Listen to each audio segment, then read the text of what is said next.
Have you ever stopped to think about the most powerful force in our world?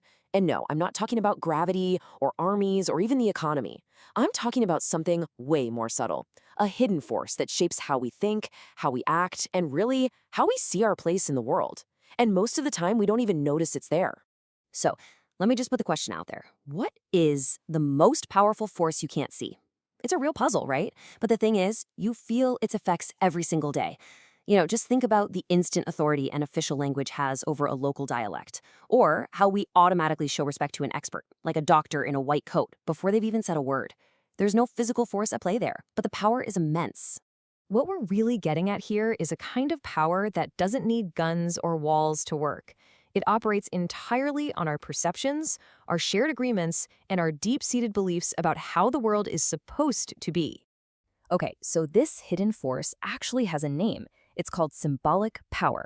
And we owe a big thank you to the brilliant French sociologist Pierre Bourdieu for giving us the tools to really wrap our heads around it. So, what is it exactly? Well, symbolic power is the ability to make people see and believe in the social world in a very particular way. It's the power to draw the maps of our reality, to create the categories we all use, and this is the important part, to get those maps and categories accepted not as just one possible version, but as the only natural and legitimate one. Bourdieu himself just nailed it.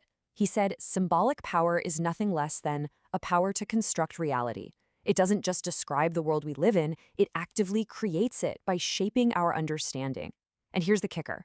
This power is at its absolute strongest when it's completely invisible, when we don't see it as power at all, but just as common sense.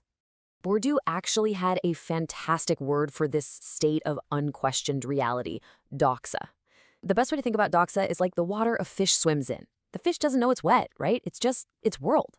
That's doxa. It's the entire universe of what we take for granted, the beliefs that are so deep we accept them as obvious truths without a second thought. This really makes you stop and think, doesn't it?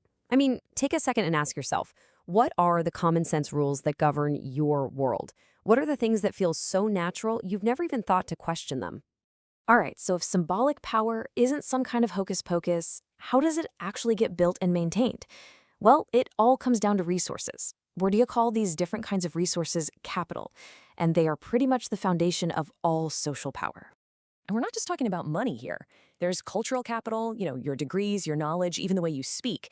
There's social capital, that's your network, the people you know, the groups you're part of. And then, of course, there's economic capital. The magic is that all of these can be converted into symbolic power, into clout, prestige, and real authority. And this power isn't just floating around. It's actively used by people and institutions that society has basically agreed have the right to speak and act with authority. Bourdieu calls them authorized spokespersons. Think about it like this. When a judge bangs a gavel and delivers a verdict, the power isn't in the words themselves. The power comes from the entire institution of the law that has delegated its authority to that person in that robe. The position, the office, that's what gives the words their incredible force. It's almost like a kind of social magic. And this sets up this constant struggle over meaning in society. Borrowing from Max Weber, you can almost see it as a battle between two key figures, the prophet and the priest. The prophet is the disruptor, the one who comes along with a new vision and challenges that established doxa. Think of a revolutionary artist or a political firebrand. The priest, on the other hand, is the guardian of the institution. Their job is to uphold the existing order, to maintain that common sense. It's this tug of war that really drives social change. Okay, so this isn't just some abstract theory for a textbook. Symbolic power is being fought over in some really high-stakes arenas all around us every single day. So let's look at 3 areas where these struggles are super clear and have huge consequences: international security, diplomacy, and international law. In the world of security, symbolic power is basically the ultimate weapon. It's the power to name who's a threat and who's an ally. It's the ability of security experts, from intelligence agencies to think tanks, to create what some scholars call a security doxa, a common-sense understanding of global danger, that then justifies everything from mass surveillance to military intervention. Diplomacy is another one of these symbolic battlefields. It's this constant jostling for status and legitimacy. For instance, researchers have looked at the symbolic fights between traditional national diplomats and the newer diplomats from the European Union. The struggle is all about who gets to be seen as a genuine diplomat and who really has the authority to speak for Europe on the world stage. In international law, this is fascinating. Symbolic power is what takes a big moral idea that we all get, like human rights, and transforms it into a highly specialized technical field of legal expertise. In that process, a professional class of lawyers and judges is created, and they're seen as the only ones with the legitimate authority to define what those rights actually mean in practice.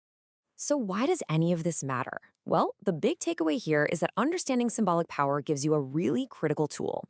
It allows you to see how your own common sense has been built over time. It gives you the power to look at the world around you and ask a simple but revolutionary question. Who benefits from this version of reality? And that leads us to one last really powerful idea. Once you start asking those questions, you realize that things that seem permanent can change. So what happens when the entire foundation of belief, the doxa itself, is challenged? Bourdieu called this a symbolic revolution. These aren't just protests in the street. They are radical breaks that completely overturn the mental structures of a society. Think about the scientific revolution or artistic movements like Impressionism, which Bourdieu actually studied in depth. They didn't just introduce new ideas. They fundamentally changed how people were even able to see and perceive the world itself.